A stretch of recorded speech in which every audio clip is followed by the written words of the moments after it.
मध्य प्रदेश में पिछड़ा वर्ग के हकों की बात करते हुए दामोदर सिंह यादव ने कांग्रेस पार्टी में रहते हुए मध्य प्रदेश चुनाव 2023 में 126 सीटों की मांग को लेकर संघर्षरत रहे और पार्टी नेतृत्व के आश्वासन के बावजूद भी प्रदेश में पिछड़ा वर्ग के लोगों को उम्मीदवार नहीं बनाया गया, जिसके बाद भोपाल पीसीसी कार्यालय के बाहर पूर्व मुख्यमंत्री दिग्विजय सिंह का पुतला दहन किया गया और कांग्रेस पार्टी को अपने समस्त पदों से त्यागपत्र देते हुए आजाद समाज पार्टी का दामन थामते हुए चुनावी मैदान में उतर चुके हैं।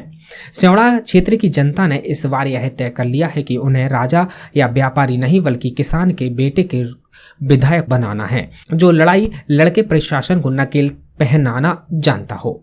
उन्होंने कहा कि मेरे हजारों समर्थकों सहित क्षेत्र की जनता ने मुझे आदेश दिया है, इसलिए मैं स्योड़ा से विधानसभा का चुनाव लड़ रहा हूं। स्योड़ा क्षेत्र में पिछड़ा वर्ग 60% है, फिर भी भाजपा, कांग्रेस, आम आदमी पार्टी ने गैर पिछड़ों को प्रत्याशी बनाया, जबकि बसपा ने भाजपा के इशारे पर बाहरी व्यक्ति को मैदान में उतारा है। इसलिए मुझे विश्वास है कि इस चुनाव में मेरा किसी से कोई मुकाबला नहीं होगा और जीत ऐतिहासिक होगी। वहीं उन्होंने कहा कि खुद को गांव गरीब की पार्टी कहने वाली मेरी पुरानी पार्टी कांग्रेस के टिकट वितरण में सिर्फ 2 ही चीजों पर चली, एक सामंतशाही और दूसरा पैसा। दिग्विजय सिंह ने अपने कुनबे के 35 लोगों को टिकट दिलाने, जबकि उनकी जाति की संख्या पूरे प्रदेश में 10 लाख भी नहीं और 3.5 करोड़ की संख्या वाले पिछड़ा वर्ग को सिर्फ 55 टिकट दिए गए। चूंकि मैं मध्य प्रदेश के बड़े पदों पर पार्टी में था और कमलनाथ जी की और टीम का हिस्सा भी था, इसलिए मेरी जानकारी में दर्जनों लोग ऐसे भी हैं जिन्हें सिर्फ पैसे की दम पर ही टिकट दिया गया। जिस पार्टी में सिर्फ राजाओं महाराजाओं की चले और पिछड़ों को हक ना मिले, ऐसी पार्टी को छोड़ना ही उचित समझा।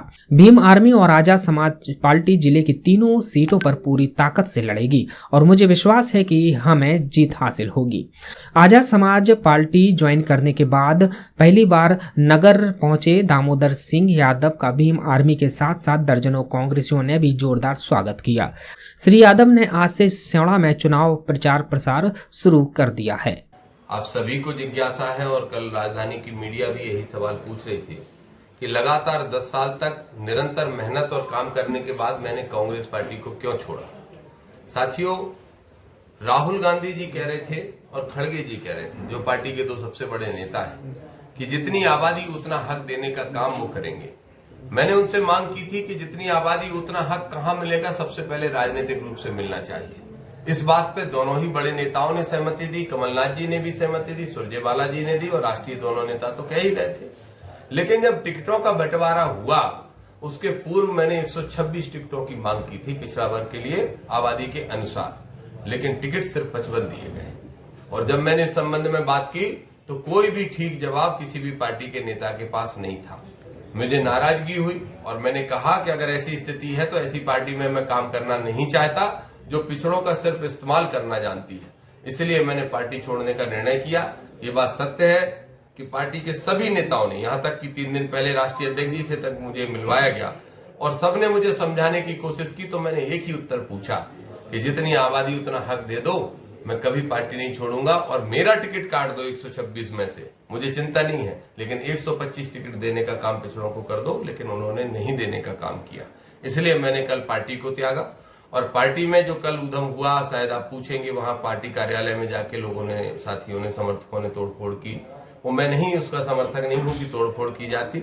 लेकिन दिग्विजय सिंह और उनके बेटे का जो पुतला जलाया गया और उसमें जो विशेष तौर पे लाइन आज बड़े बड़े अखबारों में, अंग्रेजी के अखबारों में भी छपी है कि नालायक बेटा का, नालायक बाप का नाकाबिल बेटा को सीएम बनाने के सपने ने कांग्रेस को डुबाया। ये बिल्कुल सच्चाई है। मध्य प्रदेश के अंदर सामंतशाही इतनी हावी है कि जिनकी आबादी पूरे प्रदेश के अंदर 5 लाख नहीं है, उनको 35 टिकट दिए गए। दिग्विजय सिंह और उनके कुनबे को, उनके रिश्तेदारों को, उनके चमचों को, उनके दरबारियों को, उनके पानी पिलाने वालों को, उनके झाड़ू लगाने वालों को और पिछड़े वर्ग के बड़े बड़े नेताओं को नजरअंदाज करने का काम किया गया। इसलिए मैंने कांग्रेस पार्टी को बड़े कष्ट के साथ, क्योंकि 10 साल मैंने बहुत मेहनत करने का काम किया, इसकी गवाह आप सब भी हो। उसके बाद हमने कल कांग्रेस के प्रदेश उपाध्यक्ष के पद से, पिछड़ा वर्ग कांग्रेस के वर्किंग प्रदेश के प्रेसिडेंट के पद से, निवाड़ी जिले के प्रभारी के पद से और प्रदेश के प्रतिनिधि जो कि चुना हुआ होता है, जिसे कोई पार्टी का अध्यक्ष भी नहीं हटा सकता, उन चारों पदों से इस्तीफा देने के साथ से प्राथमिक सदस्यता से भी छोड़ दी है पार्टी।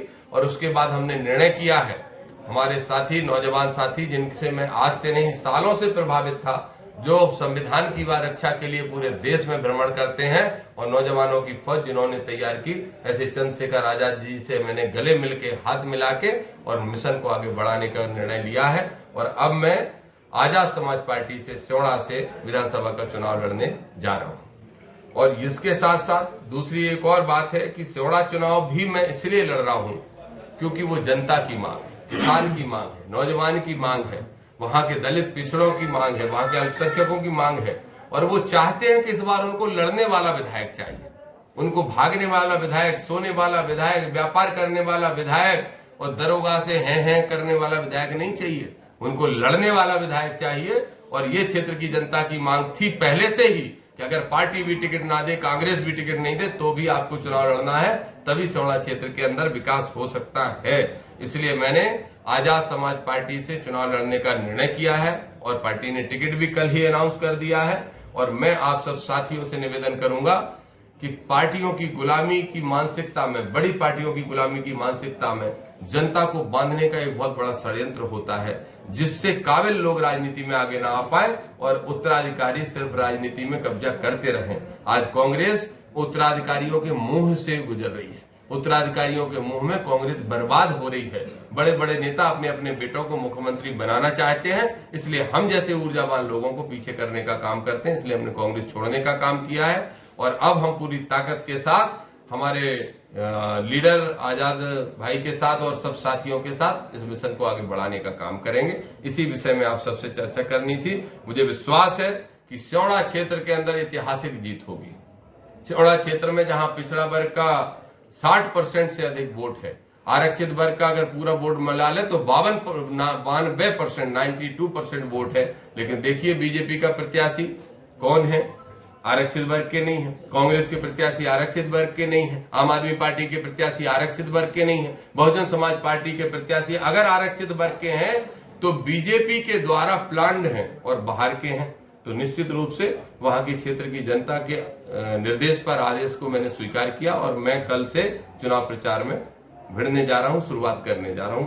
बस इसी संबंध में आप सब साथियों से मैंने बात करने के लिए और आप सबसे सहयोग लेने की अपेक्षा के साथ आपको आमंत्रित किया था। आप कुछ पूछना चाहें तो पूछ सकते। मैं वो भी देना चाहूंगा, दिग्विजय सिंह जी खुद जानते हैं कि उनका बेटा इस लायक नहीं है जो सपना वो देख रहे हैं। और कमलनाथ जी क्या सपना देख रहे हैं ये तो कमलनाथ जी ही जाने, क्योंकि सारे वादे जो उनने मुझसे किए थे एक भी नहीं निभा पाए। सामंत शाही सब इकट्ठे होकर जब उनके ऊपर हावी होते हैं तो वो पिछड़ों को, दलितों को पीछे छोड़ने का काम कर देते हैं। और इसीलिए ये कांग्रेस जिसने खड़गे जी को राष्ट्रीय अध्यक्ष बनाया, ये कांग्रेस जिसमें राहुल गांधी जी हर सभा में ओबीसी की बात कर रहे हैं, वो दोनों जवाब दें इस बात का। राहुल जी जवाब दें, खड़गे साहब जवाब दें। ये नीचे के लोग तो नहीं देंगे, ये तो सामंत शाही लोग ही है, लेकिन ऊपर वाले लोग तो जवाब दे सकते हैं कि अगर आप पिछड़ों की, दलितों की और हक देने की बात कर रहे हो आबादी के हिसाब से, तो कहां है आबादी के हिसाब से हक? और अगर आज नहीं दे सकते, राजनीति में नहीं दे सकते, तो कौन विश्वास करेगा कि कल आप सरकार में आने के बाद हमें हमारा हक दोगे? मैं पूरी ताकत के साथ और ऐतिहासिक जीत दर्ज जनता कराएगी ऐसा मुझे विश्वास है। और सिर्फ इतना ही नहीं, दतिया जिले की तीनों सीटों पर यहां संविधान विरोधी एक भी व्यक्ति नहीं जीत के आ पाएगा, ये हमारा प्रयास। देखिए, पार्टी के नाम पे फेस करने का विषय नहीं। अगर मेरा नाम, मेरा चेहरा चलता है तो मैं इंडिपेंडेंट भी लड़ सकता था, लेकिन मेरी विचारधारा मेल खाती है। और विचारधाराओं के साथ साथ मैं जानता हूं कि इस देश के अंदर मैं पूरे गारंटी के साथ कह सकता हूं, जितने भी हिंदी भाषी राज्य हैं, यूपी, एमपी, राजस्थान, दिल्ली, पंजाब, हरियाणा, इन सारे राज्यों में अगर नौजवानों की फौज और समर्पित नौजवानों की फौज किसी के पास है तो आजाद समाज पार्टी के पास है। कांग्रेस तो अब सरकार बनाना भूल जाए।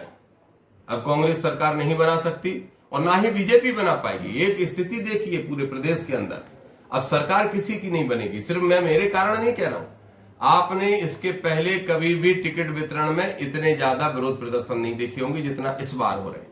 कमलनाथ के बंगले के सामने रोज 20 प्रत्याशी आके विरोध कर रहे हैं, पीसीसी के सामने कर रहे हैं, बीजेपी के कार्यालय के सामने कर रहे हैं। इतने विरोध का मतलब यह है कि सिर्फ टोकल पार्टियों में होगी, आजाद समाज पार्टी हो या हमारे जैसे इंडिपेंडेंट साथी हो जो संविधान को की रक्षा करने के लिए अलग से चुनाव लड़ रहे हैं, वो लोग विधायक बनेंगे, वो सरकार का निर्णय करेंगे। दतिया से यूडी न्यूज के लिए विनोद कुशवाहा की रिपोर्ट।